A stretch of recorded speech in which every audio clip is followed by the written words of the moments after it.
told my mom when I was 16 years old, when I watched my mom in tremendous fear every day from the age that I was 10 years old to 16, I watched my mom terrified every single day.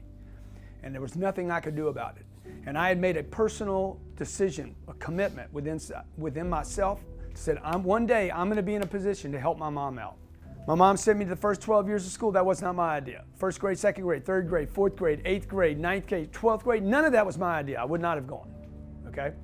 I went to college, wasn't my idea. First year, second year, third year, fourth year, fifth year, by the fourth year, I'm like, okay, I'm this far down the line, I gotta finish. At 25, I recommitted to my education, but this time it was my choice.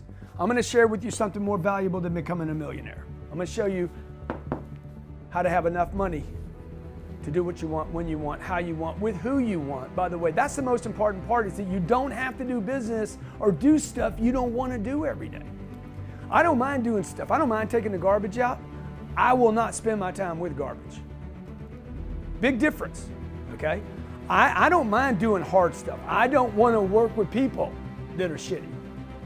So when I talk about the middle finger, man, I'm not talking about I won't do the hard stuff. I'll do anything. I'll move a tree, I'll dig freaking ditches, but I will not hang with pigs.